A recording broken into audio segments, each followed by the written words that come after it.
Hi, I'm Don Wilding. I'm a local history author here on Cape Cod, and I've just written my third book of Cape Cod history. It's called Shipwrecks of Cape Cod, Stories of Tragedy and Triumph from the History Press.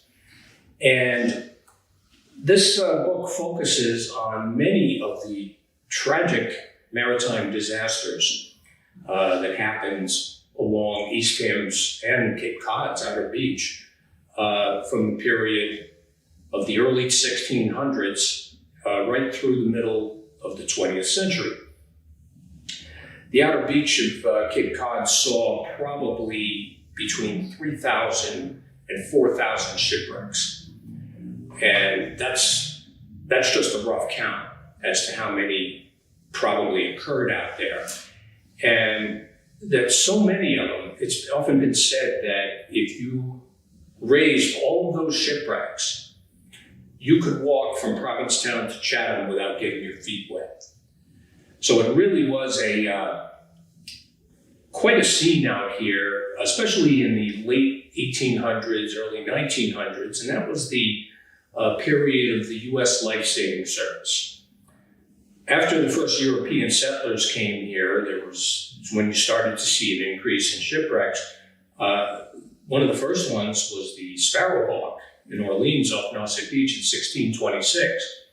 And oddly enough, one of the last ones that I focus on is the Aldea in 1984, which both happened in approximately the same area right near Pleasant Bay. So what I do in this book is I focused on 43 of these maritime disasters that occurred from Provincetown to Monomoy Island.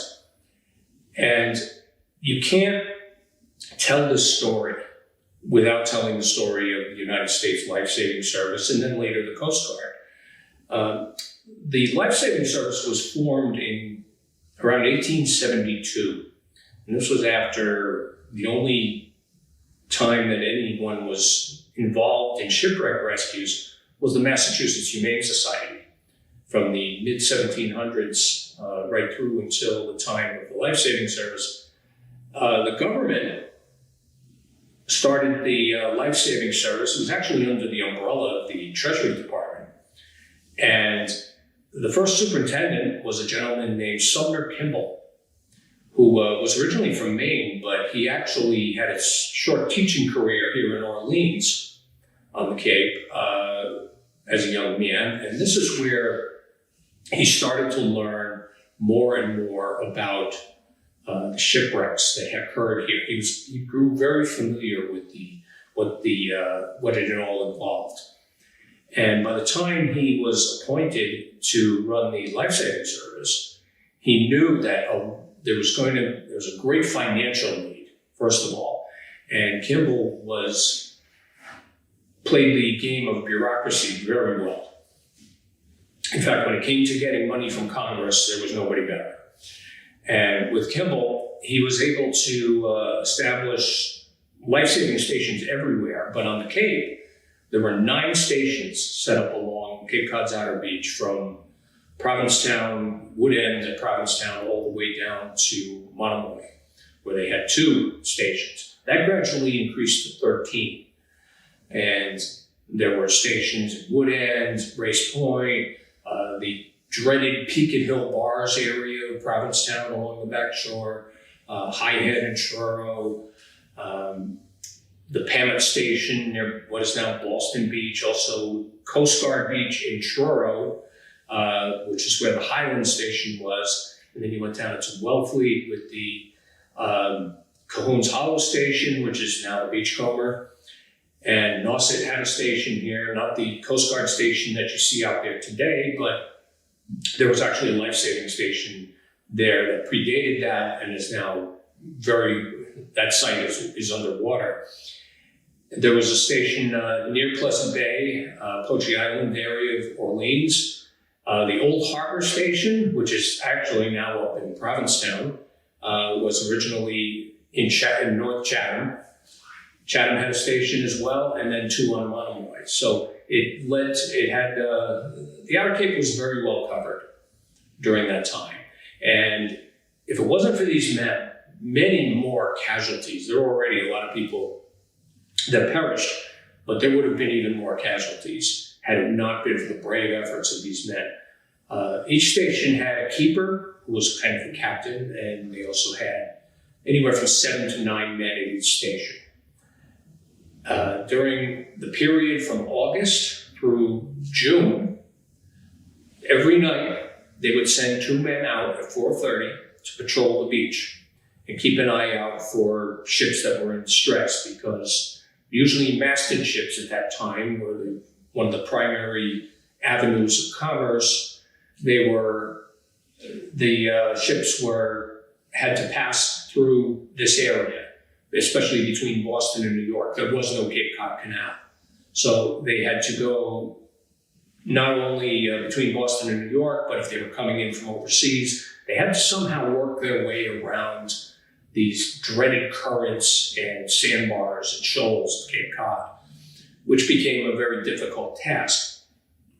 And this resulted in many a shipwreck. So with these men patrolling the beach, when a ship hit the outer bar, and it wasn't just getting stuck in the sand, it was like if it crashed into a wall. And the ships would start to break apart with the men still on them, with waves hitting them.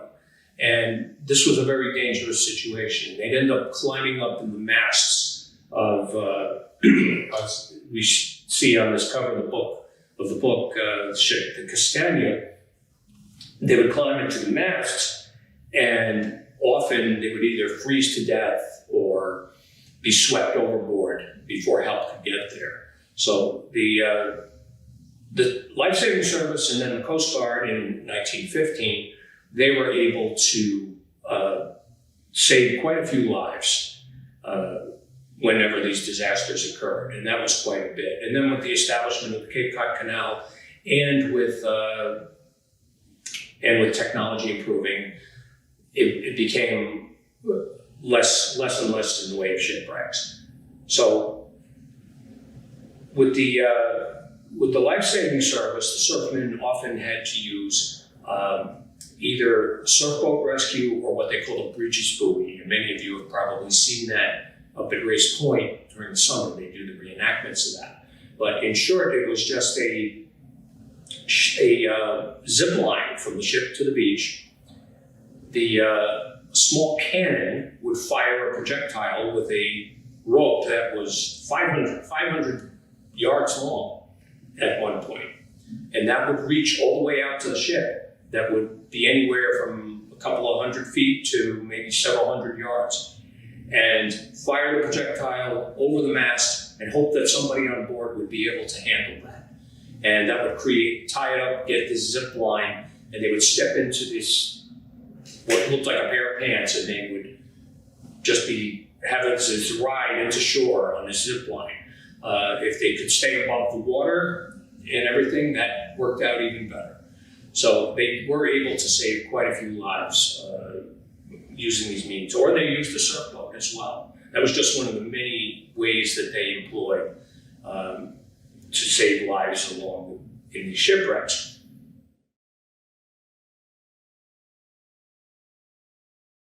And that was the Jason, which occurred in December of 1893 off of right near the Pamet River Station in Truro, which is now the area of Boston Beach. The Jason was a British ship that was coming from India, and it was carrying bales of jute to make fabric. And the Jason was spotted by several of the life-saving stations along the Outer Cape as it was approaching Cape Cod during a storm, as was mostly the case during these wrecks. And the Jason was clearly in trouble. And it was the classic case of the vessel hitting the sandbar and falling apart very quickly. And that's what was happening here. And with the case of the Jason, it struck the sandbar, and the men quickly climbed up into the masts, trying to save themselves. And this crew of 26, 25 of them were up in the masts. One man named Samuel Evans, a very young fellow, was not able to get up into the masts. He was already swept overboard by a wave. So these 25 men were hanging on for dear life, and the men from the Lifesaving Service were trying to conduct this rescue as quickly as possible, but the conditions were not at all favorable for them to get either a surf boat or the breeches buoy line out to the ship. So in the case of these men up in the masts, they were stuck up there and actually were quite hopeful, but then everything gave and the masts toppled over and all 25 men fell into the ocean and died almost instantly. At this point, Samuel Evans somehow managed, and he wasn't wearing a lot in the way of clothes either, and this was a winter storm. So this was frigid conditions. Picture it if you can. It was horribly cold, snowing, high winds, everything. If any of you have ever walked on a beach during these conditions, you know what that feels like. Now imagine if you're in the water and trying to fight these elements. This is what Samuel Evans was up against, and he somehow clung onto one of those bales of jute. So for his good fortune, falling in the ocean he was able to do that and floated onto the beach and was recovered by the life-saving surfmen who were coming to the scene. And they managed to pull him to safety, brought him back to the station, got him warm, and the next day there was actually a picture of him taken, which is shows him wearing a life-saving sort of jacket. It was made out of cork in those days. And he's standing on the beach wearing that jacket and with the wrecked vessel off in the distance in back of him. And Evans eventually went home to England. And when he got there, his father wrote a very appreciative letter to the Lifesaving Service, thanking him for saving his son. And they said, Samuel will be heading out on another voyage very shortly. I trust a much more safer one. Well, unfortunately, Sam Evans did not make it through that last voyage, not because of a shipwreck. Unfortunately, Sam Evans fell out of his bunk and broke his neck. So it was a really tragic end, and not in the typical shipwreck sort of way.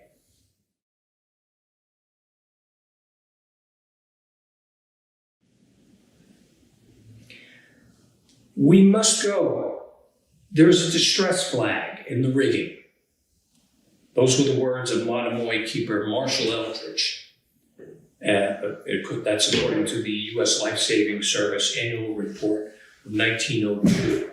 Eldridge uttered those words to his crew of the Monomoy station on the night of March 17, 1902. This was after the barges Wadena and Fitzpatrick struck on Shovelful Shoal off of Monomoy. And this was during a storm. And unfortunately, the men of these two barges, which were owned by a businessman named William Mack, were not taking the storm that they were caught up in very seriously. And then this is when, on their first night, and then by the next day, they were in a total panic over what was happening. And it's often been said, if you're with the Lifesaving Service, they had a sort of an unofficial motto. You have to go out, but you don't have to come back. And that's what happened here. They didn't come back. The crew of Monomoy, Eldridge, and most of his crew did not return. They were summoned to the scene because the Wadena flew a distress signal. The men were panicking. So that meant everybody from the Monomoy station got into a surf boat and started to head out to the Laguna to try to save it. Well, when they got there, they got everybody into the surf boat, but everybody from the crew of the barge was panicking. And before they knew it, as they're bouncing their way through this horrible high surf, the boat is losing people, surfmen and sailors alike. And before anybody knew what was happening, there was only one man left. That only left Seth Ellis. He was the only man left on board. And he was fighting his way through this horrible surf, this high surf, which had claimed everybody else on board the surf boat. At that point, he's spotted by Elmer Mayo, who's on board the Fitzpatrick. Mayo gets into a dory, fights his way through the surf, and gets to Ellis, rescues him, gets him to shore. Well, at this point, they're the only ones left. They get to shore, they're pulled into safety. They are the only survivors of this whole tragedy. There is today a memorial at the Chatham Lighthouse. If you go to the Chatham Lighthouse and you're out there by the binoculars looking out over the ocean and the inlet, there's still the monument is to the right of the lighthouse.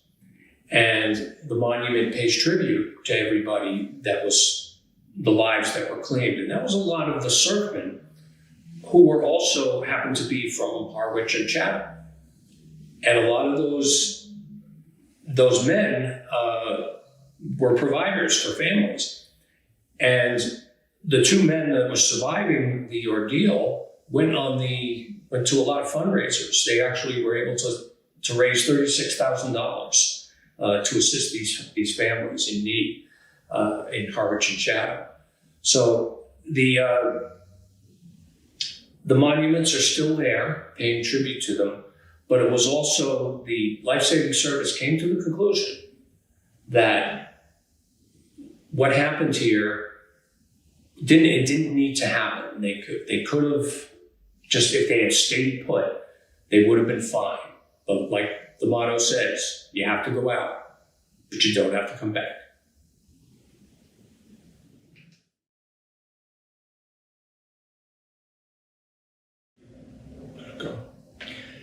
Coast Guard crews have seldom been called to such a battle as was theirs on that bitter winter morn of February 17th, 1914. Henry Beston and the Wardens of Cape Cod for the World's Work magazine, November 1923. Beston wrote this story for a magazine 5 years before the Outermost House was published. And that dealt with the wreck of the Castagna, which was a vessel heading north from South America in February of 1914. It actually left a mastic ship that left Uruguay, carrying a load of guano to a port in Weymouth. Well, it never made it to Weymouth. When it left Uruguay in December of 1913, the crew was dressed for the season down there, which in Uruguay was summer. And so they're dressed in very light clothing. As they head north, they didn't bring any winter gear. So they crossed over the equator. And then as they're heading through the ocean going north, they're hit with one gale after another, one storm after another. And by the time the ship is approaching the area of New York and Massachusetts and New England, it's getting battered. The ship is in really bad shape. And it strikes the bar off of the beach in Wellfleet. This is close to the location of the old Marconi Wireless Station, which was also operating there at the time. And when it struck the bar, this summoned two different stations into action. The Nauset Station in Eastham, and also the Cahoon's Hollow Station in Wellfleet. Both crews jumped into action. Unfortunately, they had a lot of trouble getting down on the beach because this was an incredibly bad storm. There was, the temperature was about 10 degrees.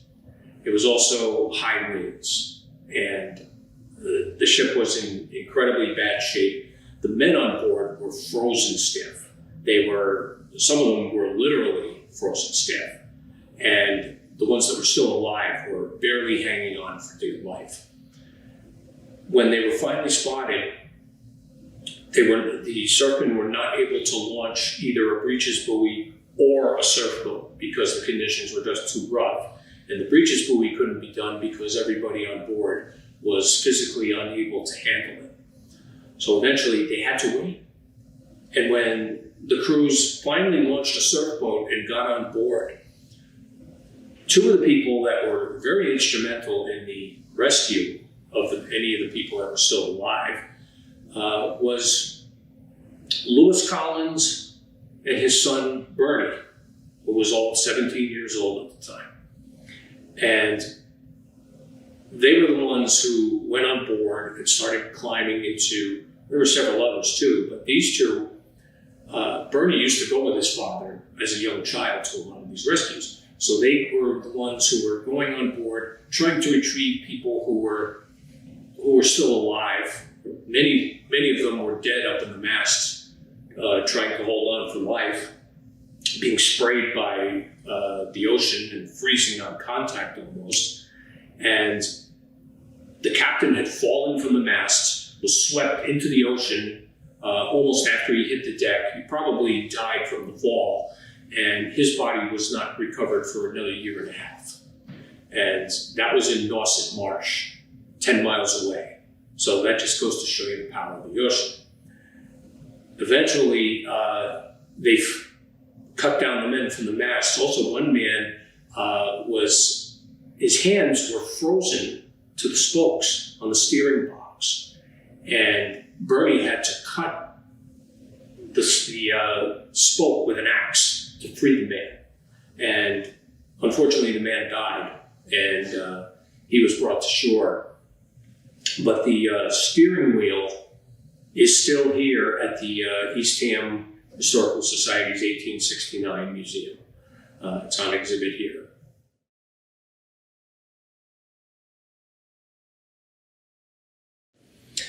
Shipwrecks of Cape Cod, Stories of Tragedy and Triumph is my third book. It follows, which I had a brief history of Eastham on the outer beach of Cape Cod, which was published in 2017, also by the History Press, which is the publisher for Shipwrecks of Cape Cod.